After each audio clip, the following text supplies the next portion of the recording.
Hello बच्चों। तो 11th fix 12th easy में आपका स्वागत है। आज हम लोग रिलेटिव मोशन इन 1D करने वाले हैं। It is one of the most important topic of class 11 और इसका क्वेश्चन बहुत बार जेई में और नीट में पूछा जाता है। कॉम्पिटिटिव बेस्ड एग्जामिनेशन में बहुत इंपॉर्टेंट है और मैं आपको बता सकूं इसका प्रैक्टिकल एप्लीकेशन, प्रैक्टिकल लाइफ में भी बहुत बड़ा एप्लीकेशन है।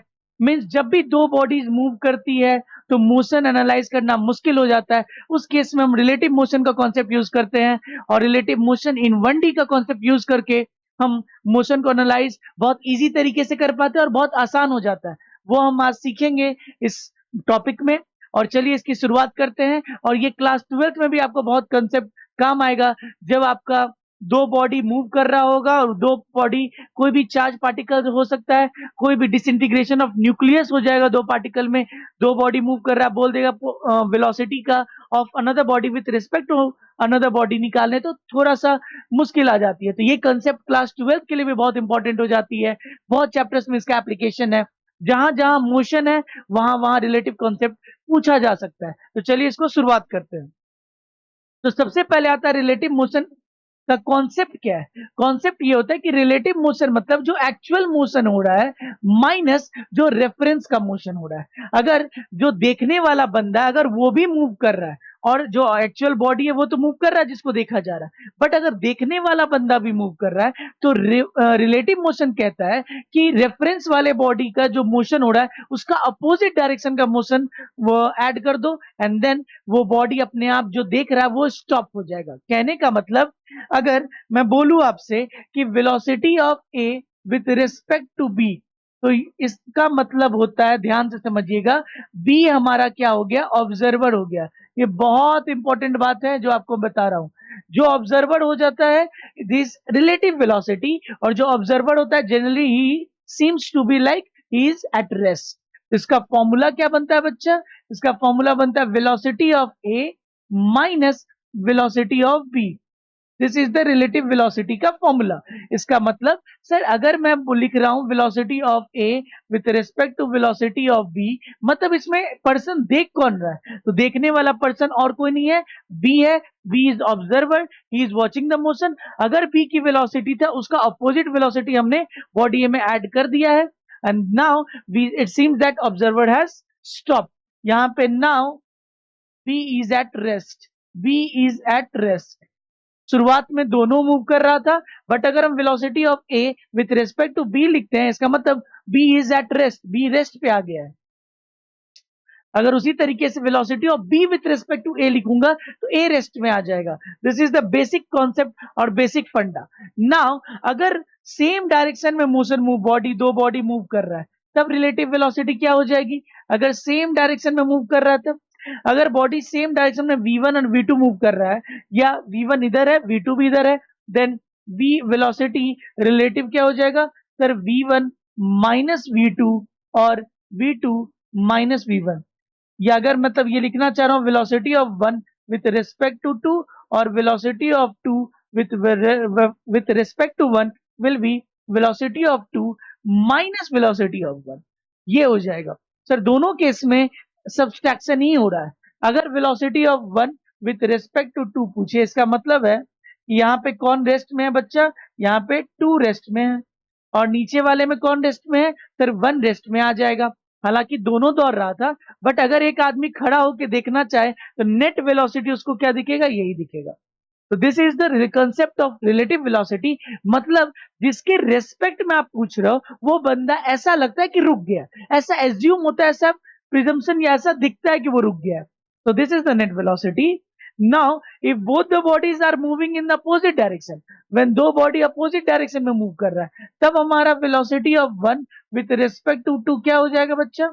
अगर आप वेक्टर वाइज बात करोगे तो velocity of one minus velocity of two होगा। बट अगर आप इसको विदाउट वेक्टर बात करोगे तो क्या हो जाएगा? Velocity of one plus velocity of two. क्यों? एक बॉडी अगर आई कैप में तो दूसरा माइनस आई कैप में, तो माइनस इंटू माइनस प्लस हो जाएगा। Therefore when the two bodies are moving in opposite direction net velocity क्या बन जाता है बच्चा? ऐड हो जाती है। याद रखना, याद रख सकते हो, प्रैक्टिस के साथ ये चीज आ जाती है। What are the equations of motion which are used in relative concept? तो सर रिलेटिव कॉन्सेप्ट में v relative is equal to u relative plus a, जितने भी चीज है जितने v is equal to u plus A T था, उसमें आप जहां भी मेरा वेक्टर है वहां रिलेटिव लगा दो, रिलेटिव लगा दो, रिलेटिव लगा दो। अगर s is equal to U T plus half A T square होता है बच्चा, तो वहां भी आपको कुछ नहीं करना, s रिलेटिव कर दो, displacement relative, you relative, a relative, जहां भी मेरा वेक्टर था सब जगह रिलेटिव आप यूज करके इक्वेशन को फिर से लिख सकते हो। और ये relative concept equation of motions में भी अप्लाई होता है। अगर दो बॉडी अलग अलग एक्सीलरेशन से जा रहे हैं, now if you want to calculate the displacement of one body with respect to other, तब हम लोग ये सब इक्वेशन यूज कर सकते हैं। चलिए आगे देखते हैं और इसको समझने का प्रयास थ्रू सम एग्जाम्पल्स करते हैं। हम लोग को एग्जाम्पल नंबर 1 आ गया, क्योंकि ये कॉन्सेप्ट बहुत इजी है, पर जितना ज्यादा क्वेश्चन सॉल्व करेंगे उतना हमारे लिए आसान हो जाएगा। सो फर्स्ट नंबर क्वेश्चन अगर हम देखें, बस A and B are moving in the same direction, find the relative velocity of, तो यहाँ पे अपना हम लोग दो बस ड्रॉ कर लेंगे। मान लीजिए बस नंबर ए है और मेरा बस नंबर बी है। ना दोनों बॉडी अगर सेम डायरेक्शन में जा रहा है और दोनों की स्पीड 20 मीटर पर सेकेंड दी हुई है और 15 मीटर पर सेकेंड स्पीड दिया हुआ है।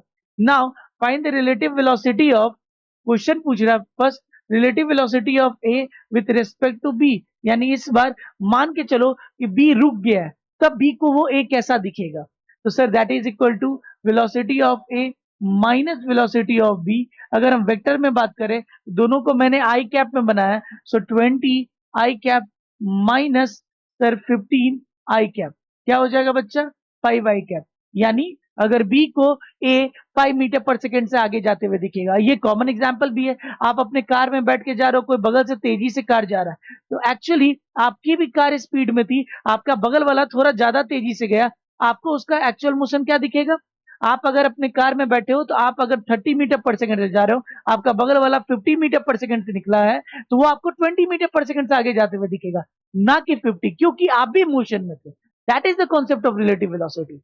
सो ये यहाँ पे वही, अगर मैं बोलूं कि velocity of B with respect to A, अगर अब ऑब्जर्वर ए है, अब जो तेज वाला का जो बगल से तेजी से जो गाड़ी जा रहा था, उसमें बैठा इंसान अगर मेरे को देखना चाहेगा, तो मैं उसे पीछे छूटता हुआ दिखूंगा। देखो यहां आंसर भी आ जाएगा, sir velocity of B minus velocity of A, जो पहले होता लिखते हैं। सर वेलोसिटी ऑफ बी कितना है? Sir 15 i cap minus velocity of A कितना है? 20 i cap.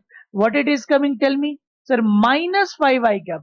What does minus is indicating? कि अगर अब ऑब्जर्वर मेरा ए है, ये तेजी से जा रहा था, तो उसे बी पीछे छूटता हुआ दिखेगा, ऐसा लगेगा वो पीछे जा रहा है, और वही चीज माइनस इंडिकेट कर रहा है। So what a beautiful formula which give us a exact feeling which we actually feel on the real life. एकदम वैसा ही फीलिंग दे रहा है ये formula, VA minus VV। So that is the basic application of relative motion of 1D। चलिए और questions करते हैं। Now second question, अपना क्या है सेकंड क्वेश्चन देखते हैं। A train that is moving towards east with a speed of 20 meter per second. A person is running on the roof of the train with a speed of 3 meter per second in the direction of motion of the train. अगर train इधर जा रहा है, तो आदमी भी इसके ऊपर में इधर ही दौड़ रहा है। समझ में आ रहा है? Velocity of the person as seen by the observer on the ground. अब कोई जमीन पे खड़ा इंसान देखेगा, तो उसको कैसा दिखेगा? Now let us see what is saying. मान लो कि एक अपना ट्रेन है, और ट्रेन किस डायरेक्शन में जा रहा है? मान लेते हैं train is going in the I direction. इस डायरेक्शन में आई कैप में ट्रेन जा रहा है, और ट्रेन की स्पीड कितनी है बच्चा? 20 मीटर पर सेकेंड से ट्रेन जा रही है। नाउ इसके ऊपर में कोई आदमी है, इसके ऊपर में कोई आदमी है और ये भी दौड़ रहा है, कोई आदमी है और वो आदमी इसी डायरेक्शन में दौड़ रहा है। इसी डायरेक्शन में कितनी स्पीड से दौड़ रहा है? सर 3 मीटर पर सेकेंड से दौड़ रहा है। अब ये जो 3 मीटर पर सेकेंड दिया हुआ है, ये person is running on the roof of the train with 3 meter per second in the direction of the motion of the train. But ये जो वेलोसिटी दी हुई है विथ रेस्पेक्ट टू ट्रेन दिया हुआ है, तो वेलोसिटी ऑफ द ट्रेन बच्चा कितना दिया हुआ है? Velocity of the train is 20 i cap. Velocity of the man with respect to train, train के रेस्पेक्ट में 3 मीटर पर सेकेंड से दौड़ रहा है। अगर ट्रेन को रोक दिया जाए तो उसके ऊपर से 3 मीटर पर सेकंड से दौड़ रहा है वो ट्रेन के रेस्पेक्ट में बात चल रही है। तो 3 i cap। वो पूछा what is the velocity of the man, जब कुछ नहीं दिया हुआ मतलब वो ग्राउंड के रेस्पेक्ट में, वो आपसे actually velocity of the man with respect to the ground पूछ रहा है। हमेशा याद रखना, अगर कुछ नहीं दिया लिखा हुआ मतलब ग्राउंड या रुका हुआ फ्रेम के रेस्पेक्ट में। तो सर हम अगर यहाँ फॉर्मूला लगाएं, velocity of the man with respect to train is equal to velocity of the man minus train लिख सकते हैं, हाँ या ना। तो मुझे चाहिए velocity of the man. Velocity of the man क्या हो जाएगा, velocity of the man with respect to train plus velocity of train. तो velocity of man with respect to train क्या दिया हुआ था सर, 3 i cap, और वेलोसिटी ऑफ ट्रेन कितना है, सो 20 i cap। So actually what is the actual velocity of man, 23 i cap। यानी अगर जमीन पे खड़ा कोई इंसान दिखेगा वो 23 मीटर पर सेकंड आगे जाते हुए दिखेगा। ऑब्वियस है, अगर एक बस बहुत तेजी से जा रही है और बस पे कोई आदमी बस बैठा हुआ है तो वो आदमी का वेलोसिटी जमीन पे खड़े इंसान को कैसा दिखेगा, वही स्पीड से आगे जाते हुए दिखेगा जिस स्पीड से बस जा रही है। बट अब बस भी जा रही है और बस पे आदमी दौड़ भी रहा है, तो नेट वेलोसिटी क्या हो जाएगी, ऐड नहीं हो जाएगी। मतलब एक तो बस खुद से उसको आगे ले जा रहा था वो इंसान, और खुद से भी दौड़ के आगे तेजी से जा रहा है, तो the velocities will get added up if they are travelling in the same direction, हाँ या ना। चलो बढ़िया, नेक्स्ट क्वेश्चन अपन लोग करते हैं, क्वेश्चन नंबर, आई थिंक ये क्वेश्चन नंबर कौन सा है, 3 है। चलिए इसको करते हैं, क्वेश्चन नंबर 3। प्लीज पॉज करो और ट्राई करो आप खुद से भी इसको बनाने का। आप इसको बनाओगे तब आपको आइडिया मिल जाएगा। Two train A and B each of length 50 metre are moving with a constant speed. If one train A overtakes the other in 40 seconds while other crosses in 20 seconds, while crosses the other in 20 seconds. Two train A and B, each of length 50 meter, are moving with a constant speed. If one train A overtakes the other in 40 seconds, while crosses the other in 20 seconds. अच्छा, overtaking में 40 seconds लगता है और cross करने में 20 seconds लगता है, तो दोनों कंडीशन बनाना पड़ेगा। फर्स्ट ओवरटेकिंग का कंडीशन, इसमें इंपॉर्टेंट हो जाता है आपका डायग्राम जो बनाते हो, डायग्राम बहुत इंपॉर्टेंट है, आपको ध्यान देना पड़ेगा। मान लो मेरा एक ट्रेन है, दैट ट्रेन इज ट्रेन ए, ये ट्रेन ए है, इसका हेड यहाँ है। जब ओवरटेकिंग हो रही होगी तो मेरा यहाँ पे ट्रेन बी होगा और उसका ट्रेन बी का हेड यहाँ होगा, ये ट्रेन बी है।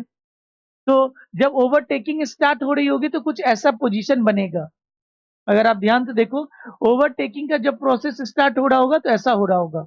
नाउ सपोज कि ए बी को ओवरटेक कर रहा है, तो मान लो बी रुक गया है, हालांकि दोनों मूव करते हुए होता है। जब भी रोड पे आप कोई गाड़ी दूसरे गाड़ी को ओवरटेक करता है, दोनों गाड़ी मूव करते रहती है और तब ओवरटेकिंग होती है।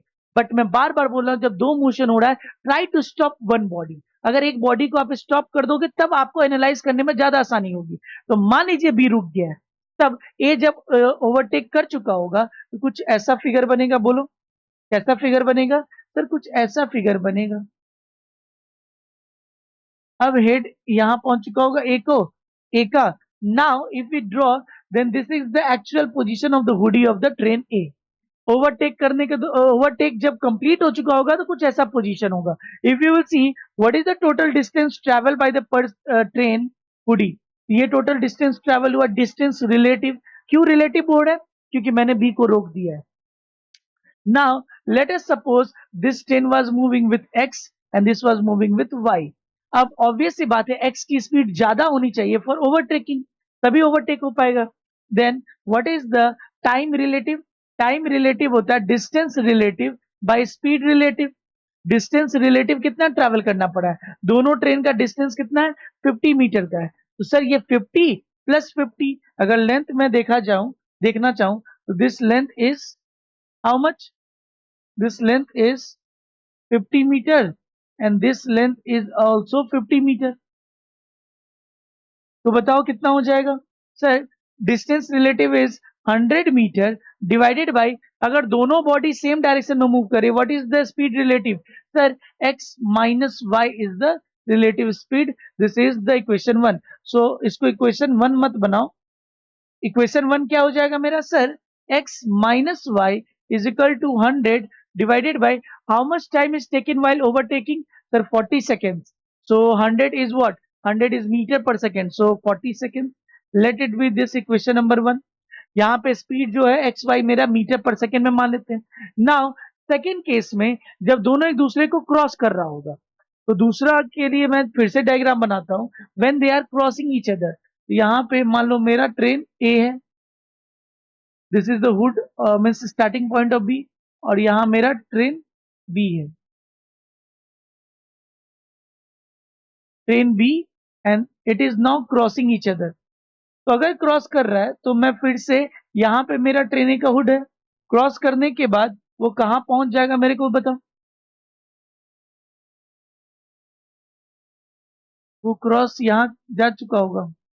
अरे, will it be will it have reached over here? Yes, while it has crossed it, उसको ओवरटेक नहीं, जब क्रॉस कर चुका होगा ऑलमोस्ट, तो वो यहाँ पहुंच जाएगा। मीन्स ए यहाँ से क्रॉसिंग स्टार्ट कर जूम करके बी को मैंने रोक दिया है। आप रोक रहे हैं, जैसे ही आप एक बॉडी को रोक रहे हैं, you are entering into relative world. तो जब आप रोक दीजिएगा तो velocity of A with respect to B क्या हो जाएगा। Now both the bodies are moving opposite direction. तो अगर मैं एक का वेलोसिटी अगर एक्स लू, यही हमने लिया था, और इसकी वेलोसिटी वाई लेते हैं ना, अपोजिट डायरेक्शन में जब मूव कर रहा है, what is the relative velocity? The relative velocity we have just seen, when it is moving in opposite direction it becomes X plus Y. So what is time relative? That is distance relative by speed relative. Distance relative again if you see 100 meter, कितना sir? 50 plus 50, that much distance has been moved by the top of the A. Train A का top यहाँ, train A का top यहाँ पहुंच चुका, total distance 50 plus 50। So divided by what is the speed of that train? Speed of the train is equal to distance x plus y. Now x plus y will become how much? X plus y is equal to, sir, x plus y is 100 divided by how much? 20 na? What was the 20 seconds? So divided by time is 20. So it becomes x plus y is equal to 5. This is equation number 2. Now we will solve. One equation is x minus y is 100 by 40, other is x plus y is 5. So if I will see, if we want to solve this question, x minus y is equal to 100 by 40, जिसको 10 by 4 भी बोल सकते हैं, x plus y is equal to 5. If we will solve, y will get cancelled, 2x will come as 7.5. So what is x? So 7.5 divided by 2, that is 3.775 meter per second. We can convert this kilometer per hour, we can convert it into kilometer per hour. Y की value क्या आ जाएगी? Y is 5 minus 3.75. How much it will come? Tell me. Sir, 1.25 meter per second. You can convert it into kilometer per hour because train का speed हम लोग kilometre per hour में निकालते हैं। तो सर छोटा से बड़ा, तो बड़ा सिर्फ 18 by 5 से मल्टीप्लाई कर देंगे। So it is not very much difficult, but we have solved this question. Now, if you see, you can just see the diagram what I have done. This was for the overtaking and this is for crossing scenario when it is crossing each other. So diagram is very important. Now we are moving into last question to get a total good grasp of relative motion in 1D. Fourth number question. Let us see. Delhi is at a distance of 200 km from Ambala. So there are 2 points. There is one Delhi and there is one point Ambala. Okay. How much distance is given between them? Delhi और Ambala के बीच में distance how much it is given? 200 km is given.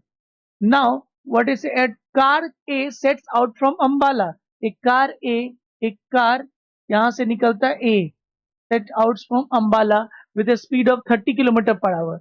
30 km per hour से निकल जाता है.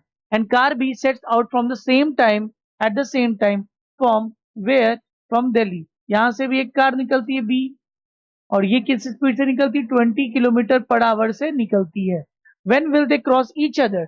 Now, अगर दोनों body move करे तो कहीं जाके मिलेगी, ये अलग स्पीड से है, वो अलग स्पीड से. तो it can be solve using another relation as well, but यहाँ पे मान लीजिए कि मैं velocity of A with respect to B या velocity of B with respect to A देख रहा हूँ. When the two cars are approaching each other in opposite direction, net velocity will get added up. It will become 50 kilometre per hour. और कौन सा car रुक गया है? तो ए वाला कार स्टॉप कर जाएगा क्योंकि मैंने उसको नीचे लिखा. Now time is equal to, अगर if V has to meet A, he will have to travel a distance of 200 kilometer. So time relative is how much? Time is equal to distance relative by speed relative. Time relative अभी हम लोग नहीं पढ़ रहे हैं. Time will become relativistic when you will travel with the speed of light. Time does not become relative until you travel with the speed of light. Time भी relative होता है जब आपकी speed relativistic हो जाएगी, मीन्स speed of light के बराबर हो जाएगी या उसके comparable में हो जाएगी. अभी ये सब बहुत कम दिए स्लो स्पीड पे, और वो हमारे सिलेबस में नहीं है पढ़ना. वो पूरे 11th 12th में नहीं है. That is of higher physics. Now distance relative, how much distance B has to travel to catch A? Sir 200 kilometre. What is the speed? Sir 50 kilometer per hour. It will take 4 hours to reach for B to A.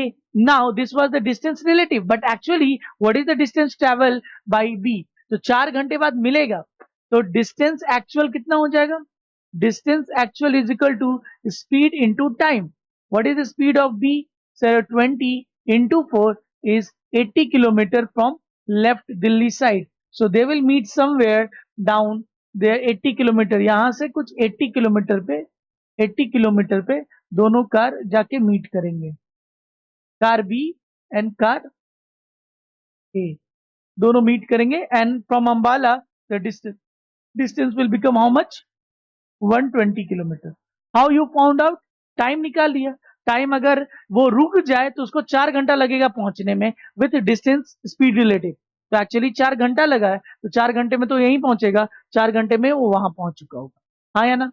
So this was the they at what time they will cross each other? After 4 hours from the starting point. And what is the distance? I found out the distance from both them. So this was the basic concept of relative motion in 1D. Please revise this topic, and on the Instagram Telegram channel we will supply you the questions, 10 prominent question of this topic. Practice कर जाइए उसको, so that कि आपको class 12th में इस topic में कोई दिक्कत ना है. Keep on watching the Arms Academy channel. सारे वीडियोस देखते चलिए.